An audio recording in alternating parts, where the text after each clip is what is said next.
lazismu mungkin yang di tahun pertama berdiri dan langsung berani langsung ikut audit cuman kita kayaknya. Audit publik. Audit keuangan. Keuangan ya, oleh lembaga akuntan publik. Akuntan publik itu hanya kita. Lazismu UMY menjadi lazismu pertama yang harus mendapatkan ISO.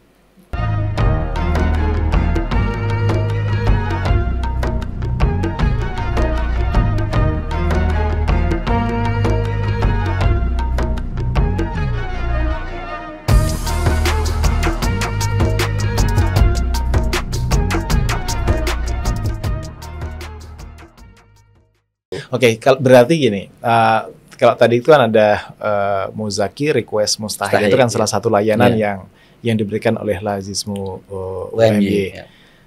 Tahun 2023 ya, yang tadi yang disebutkan sebagai lazis atau kantor layanan terbaik Sepulau Jawa ya. Sebenarnya yang membuat orang percaya terhadap lembaga amil zakat dalam pengalaman lazismu itu apa saja sih? Selain ini tadi, ada program Muzaki bisa request mustahiknya siapa?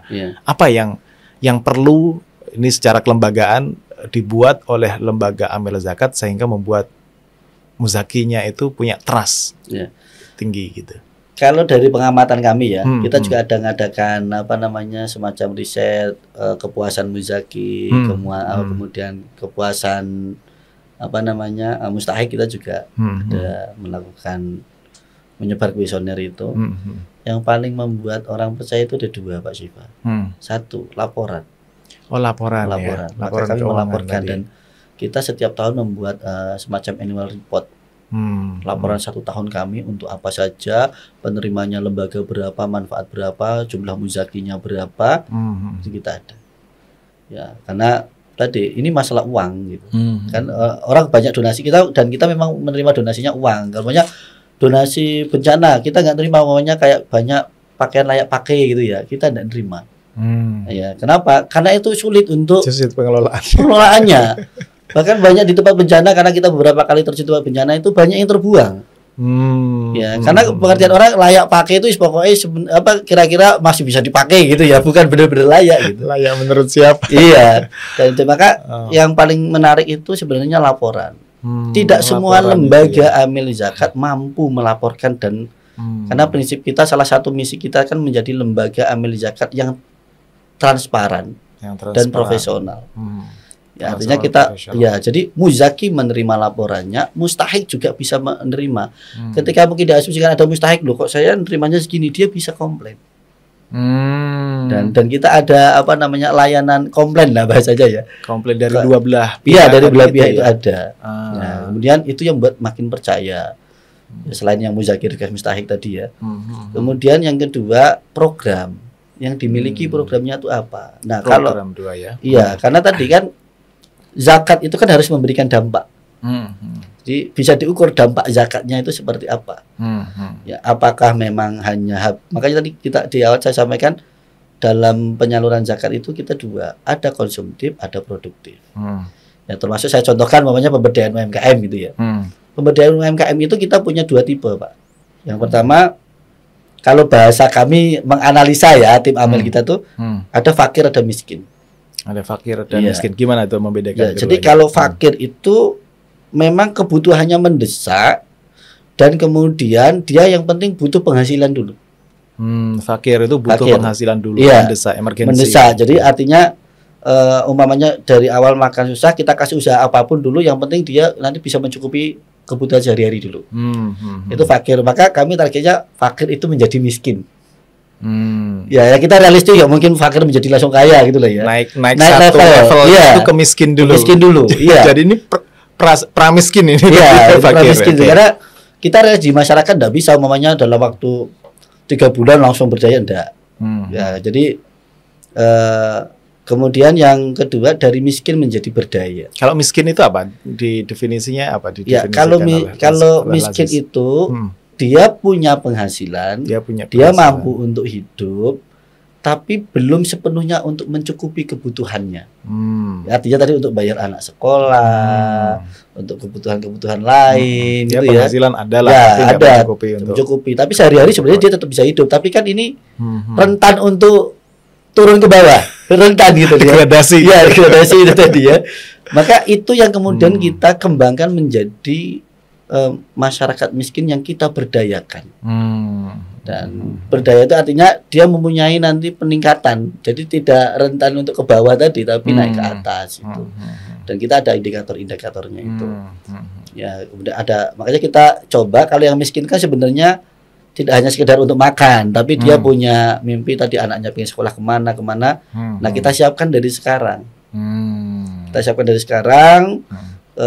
Dan program ini sebenarnya kayak yang, karena yang kita angkat pemberdayaan karena ini juga yang terbaik kemarin ya.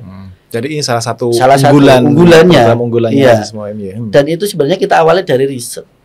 Wah, ada risetnya juga. Ada riset. Sebenarnya kita itu bukan riset, tapi kita masuk dari bagian tim riset. Jadi Lazismu Pusat waktu itu mengadakan riset. Lazismu Pusat ya, dan kan ada research and development Mbak siapa itu? Mbak Sita itu ya, Mbak Sita itu. Kita mempelajari karena saya kemudian Pak Zaki dan diminta nyari tim, kebetulan waktu itu relawan Lazismu UMY untuk menjadi enumerator itu. Kan jadi kita sambil mengamati ke lapangan dan segala macam. Nah, kebanyakan sekarang pemberdayaan itu belum masuk pada pendampingan. Tapi baru banyak masuk pada sekedar bantuan modal. Dan masyarakat yang tidak dalam pendampingan, insya Allah modalnya juga akan hilang, habis. Karena mereka tidak terbiasa, atau mungkin pemberian modal itu tidak dikaji dulu. Oh, ini ya udah tak kasih modal ya, tapi kamu usaha ya, bawahnya gitu. Tapi tidak dikaji dulu sebenarnya orang ini punya minat untuk usaha tidak. Kemudian dia punya kemampuan apa sih dalam usahanya gitu. Pernah kita temukan ini di DIY itu. Jadi orang miskin tadi pengen usaha, tapi dia belum menentukan usaha, terus dikasih masukan lah, ya udah jual gorengan aja ya. Diberikan alat, diberikan gerobak. Dan jual gorengan kan juga tidak simpel sebenarnya. Rasanya harus enak, teksturnya harus menarik dan segala macam. Tidak bertahan 2 minggu semua alatnya dijual. Oh gitu. Iya. Karena tadi lebih bagus sebenarnya tak kayak modal ya, gitu, selesai gitu. Terus dilepas gitu ya. Nah, kalau kita memang dalam pemberdayaan itu, dan itu yang memang benar-benar kemarin itu banyak orang tertarik ya, bahkan kemarin Bank BPD DIY Syariah itu termasuk yang mendanai 50%-nya. Karena tertarik dengan program untuk program pemberdayaan itu tadi. Itu kalau kita punya kriteria, Pak. Jadi kita dari awal sampai akhir itu kalau tidak salah 16 tahapan. 16 tahapan sebelum 16 tahapan pendampingan selesai. Oke. Jadi pertama pendaftaran gitu ya. Pendaftaran itu harus mengajukan proposal. Template-nya harus dari kami. Template proposalnya. Kenapa? Karena biar seragam dan kita ngerti yang mau kita inginkan itu yang UMKM seperti apa. Ya, setelah itu kita wawancara. Tadi. Kita wawancara. Setelah kita wawancara, karena waktu itu juga COVID ya, kita wawancara online. Nah, dan itu di DIY ya. Setelah wawancara, kita survei. Artinya kita pengen memastikan nih dari data proposalnya, data wawancaranya, dan hasil kita survei itu beneran ketat ya berarti. Ya, cukup ketat ya. Dan kalau contoh yang let's say berhasil nih dari proses tadi itu pendampingan, terus kemudian level dari UMKM-nya itu bisa dari level katakan grade B menjadi A gitu. Ya. Kita kalau di pelatihan keuangan memang itu yang agak sulit ya. Maksudnya masyarakat kita itu UMKM itu kesulitannya kalau usaha itu disuruh nyatet. Ya. Dan kita kemarin ada sekitar 7 orang yang sudah konsisten ya, 7 kelompok yang sudah konsisten untuk mencatat itu. Ya, itu keuntungannya alhamdulillah setelah kita dampingin itu sudah 50% lebih. kenaikannya. Wah, signifikan sekali. Ya, karena memang di pendampingan kita tuh tidak hanya sekedar usahanya apik gitu atau bagus itu Pak Siva. Tapi kita itu harus punya legalitas usaha. Dilatih bagaimana promosi. Punya branding merek. Ya, jadi kalau legalitas usaha itu apa yang mesti dimiliki? NIB ya. Ya, kemudian HAKI. Kemudian co-branding. Ya. Kemudian kalau yang sifatnya makanan ya ada PIRT-nya. Produk industri rumah tangga itu. Produk industri rumah tangga. Ada juga yang sudah 3 UMKM sampai ke halal gitu. Jadi kita tidak hanya berbicara kamu nanti untung, tapi kita kalau mau untung itu semuanya harus terpenuhi gitu. Karena dengan ya contohnya lazismu MY tadi lah ya. Yang awal kita itu dananya cuma hanya dari kampus saja. Kita mau dana dari luar, ya tahapannya ada apa? Kita buat laporan. Kita buat promosi. Kita buat program. Nah, mereka juga kita latih begitu. Oke. Kita tidak bisa bersaing keluar kalau belum punya merek. Anda nggak bisa pameran ke yang banyak orang meminat itu. Kalau izinnya belum ada. Tapi kalau sekedar buka stand ada acara umpamanya 17-an itu kan beda ya. Tapi kita memang tujuan kami karena kita tujuannya tuh seperti tagline-nya UMKM Dinkop itu kan UMKM naik kelas itu. UMKM naik kelas. Bahkan pendamping kami itu juga pelaku UMKM. Dia punya pengalaman bukan teorinya gitu. Iya, makanya lazismu MY itu sebenarnya hanya fasilitator, memfasilitasi saja. Yang ngelatih pelaku UMKM yang sudah menempuh dari semuanya yang UMKM yang akan kita targetkan tadi. Dari ngurus NIB, halal dan segala macam, bersaing. Ya istilahnya jatuh bangun gitu ya. Jadi ketika ada UMKM itu yang ngeluh itu terjawab sama dia. Ini saya juga pernah mengalami. Iya, saya pernah ngalamin. Rumusnya begini gitu kan. Tidak secara teori. Karena kan dunia di lapangan berbeda ya. Dan keluhan banyak masyarakat pelaku UMKM itu kan susah tuh promosinya gitu. Ya, karena tadi dia tidak fokus pada pengembangan produk. Kalau umpamanya kita packagingnya kita latih.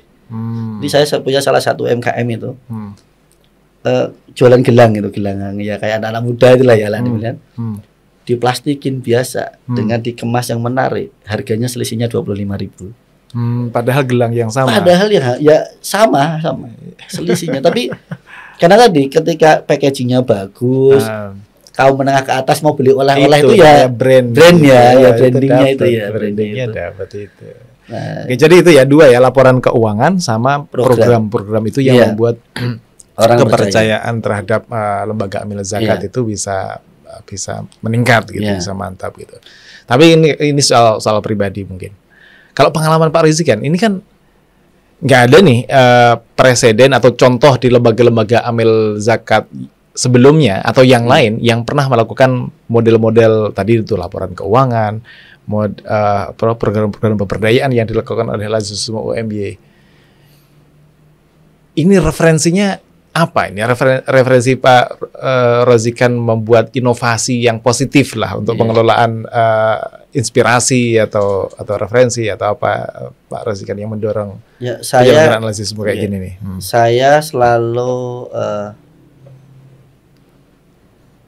istilahnya kita melaporkan selalu ke pimpinan universitas ya, dan yang membuat motivasi kami itu trust tadi. Pokoknya kamu itu dipercaya maka jaga kepercayaan. Yang kedua, kalau kita mau berubah itu kita harus megang data. Yang ketiga, kalau kita itu mau baik harus sistematis. Artinya kita tuh membangun sistem. Bukan ini Rozikan ini gitu. Atau ini Pak Siva ini, tapi kita bangun sistem dan itu juga UMY lakukan. Jadi siapapun yang memimpin, siapapun yang berprogram, sistem itu yang kita bangun dan itu selalu kita sampaikan ke staf dan relawan kita. Saya itu tidak akan selamanya di lazismu, maka yang kita bangun itu sistem. Maka setelah kita sistem itu bagus, makanya lazismu mungkin ya, karena saya juga kurang banyak tahu di dunia luar ya. Lazismu mungkin yang di tahun pertama berdiri dan langsung ikut audit cuman kita kayaknya. Audit publik. audit keuangan. Keuangan ya. Iya, oleh lembaga akuntan publik. Akuntan publik itu hanya kita. Jadi kita mulai operasional itu benar-benar punya kantor itu Februari 2021. Di akhir 2021 menjelang Desember kita rapat akhir tahun gitu. Pak Rektor langsung minta, pokoknya Lazismu harus audit. Ya, wah Pak, ini tahun pertama gitu. Loh, kamu pengen dipercaya orang tidak gitu? Ya, jadi kalau pengen dipercaya, ya sampaikan apa yang kamu lakukan gitu. Karena orang mau memberikan hartanya atau uangnya itu, pasti yang dicari adalah percaya dulu. Nah itu, jadi kemudian akhirnya kita bangun sistem. Oh begini. Makanya kita coba menanamkan kepercayaan lagi dengan, termasuk selain alhamdulillah kita 2 kali berturut-turut wajar tanpa pengecualian. WTP ya. WTP alhamdulillah. Kemudian saya waktu itu saya belum ngerti istilahnya ISO ya. Saya hanya tanya ke Pak Musam sebagai pimpinan saya. Pak, saya itu kok kurang bahasanya kurang puas ya. Saya di Lazismu ini oke, secara keuangan kita tanggung jawabnya bisa kita bertanggungjawabkan. Tapi ada nggak Pak yang untuk mengukur manajemennya itu bagus atau tidak gitu? Ya, tapi kalau secara keuangan yang penting ada pencatatan atau tapi secara manajemen umpamanya, oh ini tuh harusnya alurnya begini, ini yang punya kewenangan ini mekanismenya begini gitu. Nah itu ada ISO namanya. ISO gitu. Oh ISO Pak ya. Oh ya. Kemudian audit tata kelola ya, manajemen itu. Kita yang di UMY ada enggak lembaga itu? Alhamdulillah ada, kita hubungin. Maka di tahun 2023 kemarin setelah kita 2 kali dapat WTP itu, Pak Rektor langsung daftar gitu. Nah kita langsung gerak cepat, kita bentuk tim karena memang itu sebenarnya lahir dari keinginan kita. Cuma kita masalah nggak ngerti aja istilahnya itu. Kalau prodi-prodi di luar kan sudah. Ya artinya saya waktu itu pengennya saya kayak yang di WMY itu loh gini. Cuma kan jalurnya kita gitu. Cuma kemudian itu ISO, kemudian kita jadi sudah atau alhamdulillah proses? Di hari Kamis kemarin tanggal berapa? 28. Ya, kita sudah audit internal dulu. Jadi kalau ISO itu kan ada nanti yang ditunjuk auditor internal ya. Kita sudah auditor internal, kemudian sekarang auditornya sedang buat laporan untuk dikirim ke lembaga ISO-nya untuk di eksternal, dan insya Allah kita dijadwalkan untuk audit eksternal itu atau lembaga ISO yang punya kewenangan audit itu di tanggal 30 Mei. Oh, 30 Mei. 30 Mei 2024 ini. Jadi artinya kita memang punya komitmen itu gitu. Komitmen secara manajerial. Secara manajerial. Jadi proper, secara keuangan juga dipercaya gitu. Karena kan biasanya begini ya Pak Siva. Kadang lembaga itu kalau tidak tersistem tergantung, ya mohon maaf bahasa saya, tergantung kayak otak pimpinannya aja. Sehingga siapapun pimpinannya nanti ganti lagi tergantung gitu. Selera. Ya tergantung selera gitu. Tapi yang mau kita bangun ya sistem tadi. Ya artinya mungkin pimpinan baru siapapun itu atau siapapun yang menggantikan, karena pasti ada ya pergantian itu. Kalaupun merubah itu tidak seluruhnya. Ya, atau tinggal mengimprovisasi saja gitu loh. Karena secara pondasinya sudah ada. Istilahnya ini pondasinya udah kuat, mau bentuk rumahnya apa atau segala macam. Tapi membangun kayak gitu kan nggak mudah, mesti ada tantangan-tantangannya. Oh iya. Nah, apa tantangan yang dihadapi oleh Pak Razikan yang paling terasa itu? Gimana cara ngatasinya juga? Tantangan yang paling berasa dengan kita itu untuk menyusun berkas audit ISO itu tidak seindah yang kita bayangkan.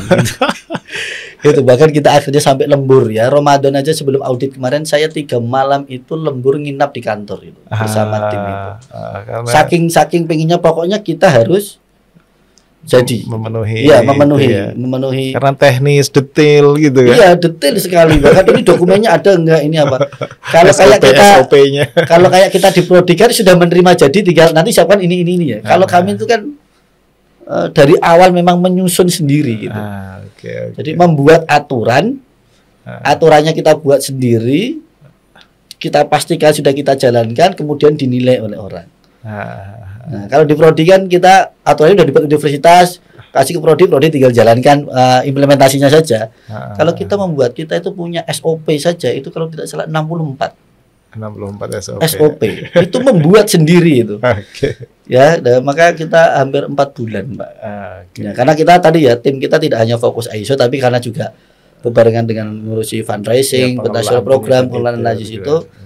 Jadi cukup lama dan ini dianggap cukup cepat. Dan mudah-mudahan ya, karena memang di Lazismu belum ada, kemarin target dari Pak Rektor itu Lazismu UMY menjadi Lazismu pertama yang harus mendapatkan ISO.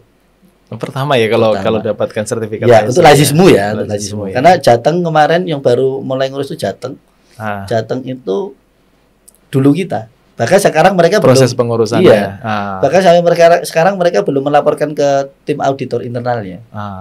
Kayaknya gitu ya. Jadi kita bukan masalah pengen menjadi yang wah, tapi kita pengen menunjukkan kepada Muzaki ini komitmen kami gitu. Ya, lagi-lagi apapun yang kita lakukan ya, kalau saya kemarin belajar dengan Mr. Sharik dari Indiana University itu kan yang kemarin ke sini ya sini dari itu, filantropi itu ya, kita itu kadang hanya fokusnya mencari donatur atau ya kalau bahasa sana karena filantropinya dari berbagai sumber ya, kalau kita kan JIS itu ya. Kita itu donatur itu hanya fokus pada kita nyari. Tapi kita tidak atau mungkin jarang berpikir bagaimana kita menjaga donatur itu dengan kita. Ya, kalau menjaga kepercayaan itu tadi. Iya. Istilahnya kalau bahasa guyonan saya di kelas ini Pak Syifa, ya orang nikah itu gampang.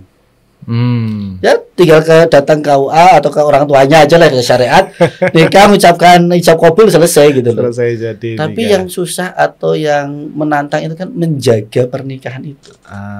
Dan itu filosofinya ada gitu. Ups and down ya. Iya, karena dulu kebetulan saya itu kan mengajar hukum pernikahan juga ya. Jadi logikanya begitu gitu. Ada kemiripan antara hukum keluarga dengan praktek filantropi. Dan liku-likunya pasti ya ada yang kadang Muzaki rada komplain, wah kok dokumentasinya kok begini, makanya begitu. Kok ini laporannya kadang telat 3 hari gitu ya.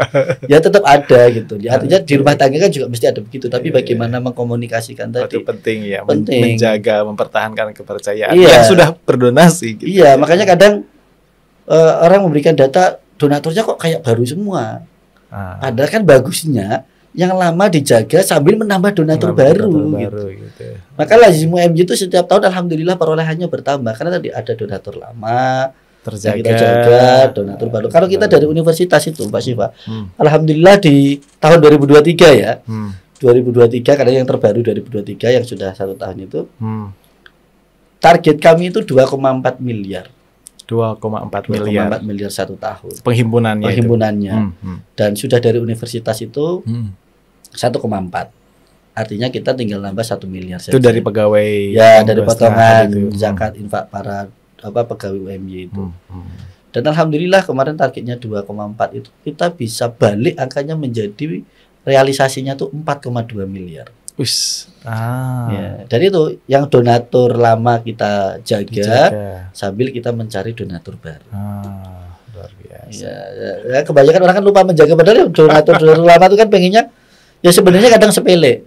Kita chat terima kasih, say hello ya gitu ya. Makanya ya memang kita tetap kebanyakan donatur kita itu, artinya saya mengatakan dari luar UMY itu bukan yang rutin dari UMY, walaupun banyak juga dosen-dosen UMY kita anggap itu luar UMY karena dia punya pilihan, dia punya pilihan mau kemana pun juga bisa, tapi kenapa memilih kita? Kadang kalau ketemu tuh, Pak ini programnya apa lagi ya gitu. Ya kita jaga, oh Pak kapan? Wah bisa nggak Pak presentasi di prodi saya? Siap, saya akan ke sana gitu. Pak ini mahasiswa saya ini begini, oke Pak nanti kita coba apa. Jadi merawat itu tadi yang kadang orang lupa. Maka kadang kan dulu ketika kita tidak punya data lah ya. Aku tuh udah zakat di sini tapi kok nggak minta proposal untuk masjidku aja susah. Ke lembaga zakat itu. Ke Lazismu UMY. Tapi kita sampaikan, Pak, kalau kita hitung data, umpamanya tapi kita bahasanya halus ya, tapi kalau bahasa anak mudanya, Pak, jenengan itu zakatnya kalau kita hitung itu baru 1 juta. Dan jenengan ngajukan proposalnya nilainya 3 juta. 3 juta. Ya, itu kalau semuanya sama nanti ya kita tekor tuh minus itu. Nah, itu salah satunya kemudian muncullah program yang saya sampaikan itu Muzaki Request Mustahik. Artinya jangan hanya yang potongan saja, yang lainnya bisa gitu dengan program itu. Dan terutama untuk yang kita sudah mulai di prodi-prodi itu presentasi prodi itu ya. Dan kemarin sudah ada 5 itu yang Pak, ini ada mahasiswa saya yang orang tuanya meninggal, tagihannya tapi 30 juta. Saya bilang, kalau kita mengcover seluruhnya kayaknya nggak mungkin gitu ya. Artinya karena mahasiswa kita juga banyak ya. Kalau 30 juta itu kita cover untuk 1 orang, itu menghilangkan 5 orang gitu namanya. Nah, kita kasih solusi, monggo nanti dikumpulkan berapa adanya, nanti insya Allah kita tambahin. Ada tambahan dari Lazismu. Dan alhamdulillah yang 2 kali yang sudah berjalan itu, yang satu tagihannya 24 juta, ada yang zakat dikumpulkan jadi 50 juta. Artinya malah kalau secara hitung-hitungan kita jadi untung gitu, surplus gitu ya. Tapi ada juga, Pak, ini tagihannya 18 juta. Yang terkumpul itu 12 juta. Oke, kita tambahin. Artinya kita juga pengen memunculkan ada kita semua itikat baik semua. Ya, ada juga yang dari mahasiswanya kita panggil orang tuanya, jenengan mampunya berapa. Nah, nanti kita carikan yang lain gitu. Dan itu kalau yang request kayak gitu kita seleksinya ketat. Kita cek beneran ini mahasiswanya sehari-harinya bagaimana. Benar-benar memang layak atau tidak gitu loh. Nanti jangan-jangan butuh tapi iPhone-nya iPhone 13, motornya Aerox baru gitu kan. Nah, khusus program makanya Muzaki Request Mustahik itu kita kasih ada syarat dan ketentuan. Syarat ketentuan. Nah, syarat ketentuannya kita pancing supaya mereka menghubungin kita. Yang Muzakinya. Iya. Ya kita sampaikan sekilas pokoknya berapa persen yang bisa di request. Tapi itu tidak saklek. Artinya kita pengen ada interaksi antara lembaga amil zakat dengan Muzakinya juga. Oke, ini itu sudah detail kita ngomongin soal itu dan memang sangat bagus sekali. Kalau ke depan ini Pak Rozikan, di antara yang tadi itu sudah baik-baik dikerjakan oleh Lazismu dari soal Muzaki Request Mustahik, pelaporan keuangan, program-programnya, ada nggak semacam hal-hal yang ingin dicapai jadi harapan atau jadi impian Lazismu memproyeksikan dirinya itu kayak gini nih harusnya menjadi lembaga amil zakat yang profesional, akuntabel, transparan tadi itu, ini nih yang harus digarap ke depannya. Ya. Itu apa kira-kira untuk ke depannya? Yang pertama kalau dari kita targetkan, kita harus menjadi Lazismu minimal menjadi Lazismu terbaik di PTMA. Di lingkungan PTMA. Di lingkungan PTMA, Perguruan Tinggi Muhammadiyah dan Aisyah. Yang kedua, program unggulan kami itu kan 3 ya sebenarnya ya. Pendidikan, sosial dakwah dan ekonomi. Dan mimpi saya itu Pak Syifa bahwa semua program kita ya, karena nanti akan berbalik kepada donatur tadi. Program kita itu semuanya bisa diukur dampaknya. Diukur dampaknya. Iya, sebenarnya kami itu menyalurkan dana sekian miliar itu jangan-jangan ya sepenting menyalurkan aja gitu. Jadi keluar aja anggaran ini gitu. Tapi mimpi kami itu bahwa program kami itu semuanya bisa diukur real ya, bukan kemudian tapi dampaknya itu tidak hanya dituliskan saja dampaknya ini dinarasikan, tapi memang benar-benar dilihat mata tanpa kita baca pun orang bisa langsung lihat gitu. Dirasakan gitu. Iya, makanya untuk yang dakwah ini salah satu program yang kita coba baru berjalan 3 bulan, kita pendampingan mu'alaf itu. Ya, kita mendampingin masjid mu'alaf yang itu sudah lama dibina oleh orang. Ya, artinya dulu ya Muhammadiyah juga bina, kemudian dari Arimatea, kemudian mu'alaf center segala macam. Saya sangat berterima kasih itu. Tapi kemudian bukan kemudian saya menafikan apa yang sudah dilakukan sudah sangat luar biasa di pelosok dan segala macam.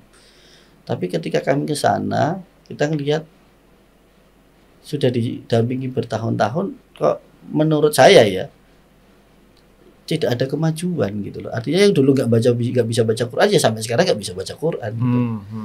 Dan setelah kita lihat pendampingannya itu memang baru sifat pengajian sebulan sekali gitu. Artinya lebih ke menyemangati lah ya, menjaga akidahnya itu. Tapi kan mengukurnya susah. Ya kan ukurannya ya tetap Islam gitu aja ya. Alhamdulillah tidak murtad kembali. Padahal mengukur iman akidah kuat atau tidak. Iya, susah itu kalau akidah itu kan susah gitu ya. Maka kemudian kita merumuskan, kita tuh harus, dia tadi dampak itu harus ada. Sekarang kita mau ke mu'alaf. Oke, target kita mu'alaf itu harus jadi apa?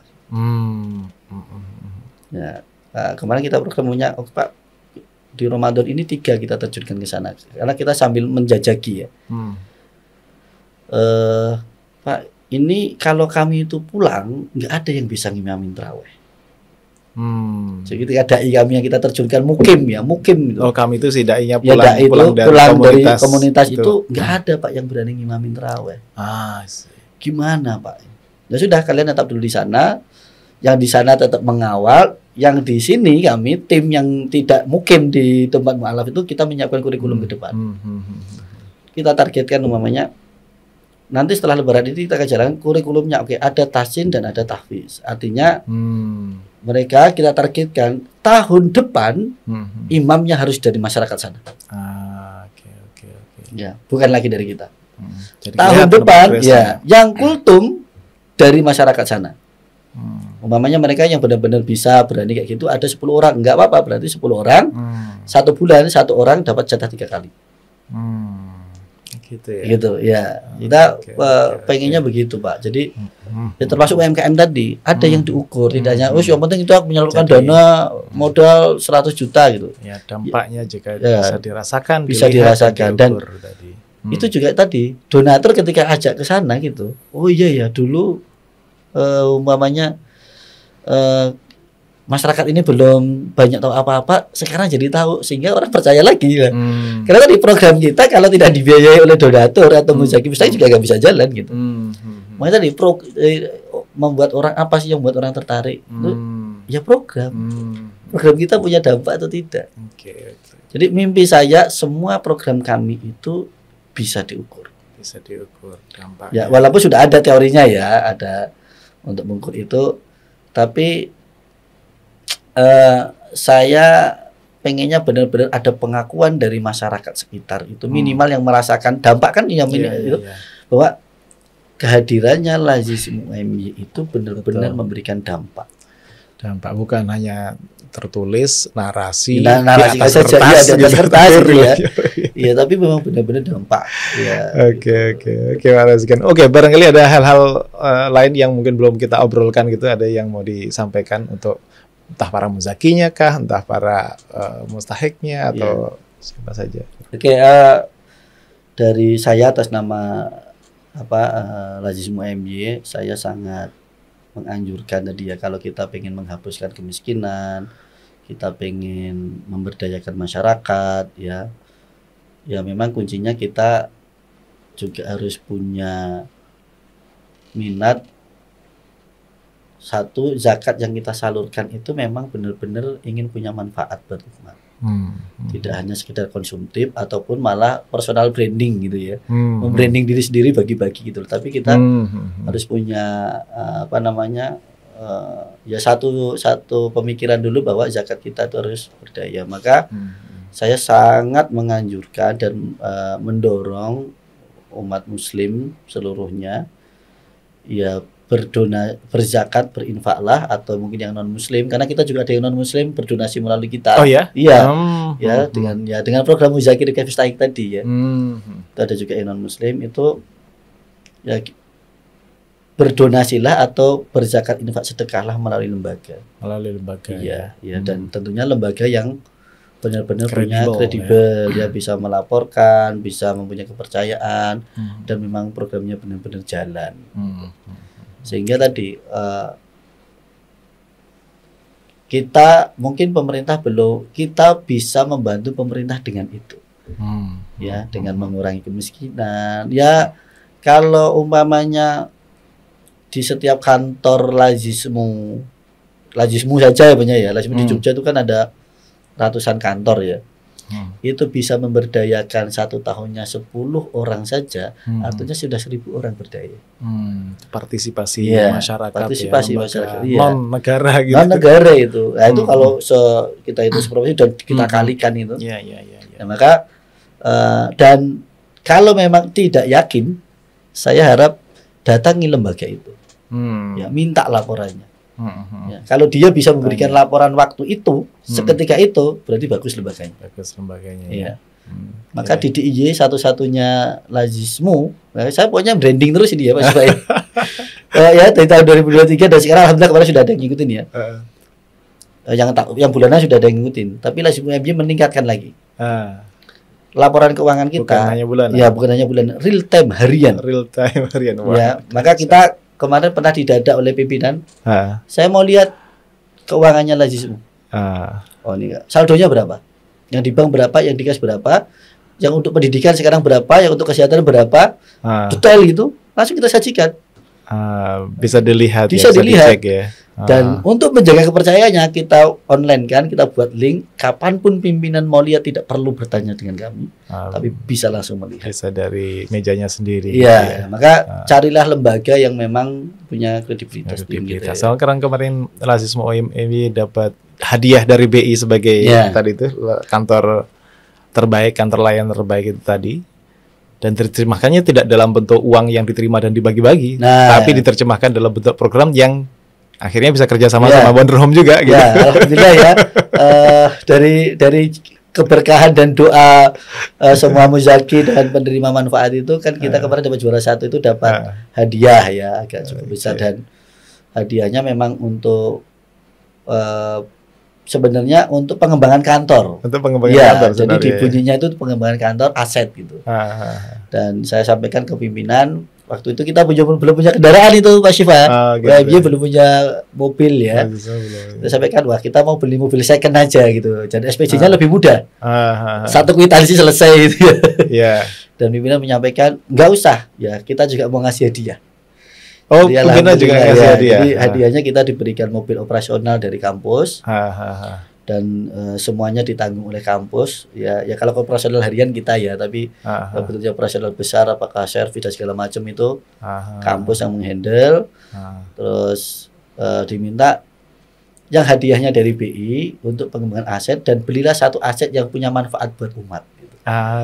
Dan alhamdulillah kita wujudkan dengan rencana program perpustakaan keliling. Ya, alhamdulillah tosanya sudah jadi, bak belakangnya sudah jadi.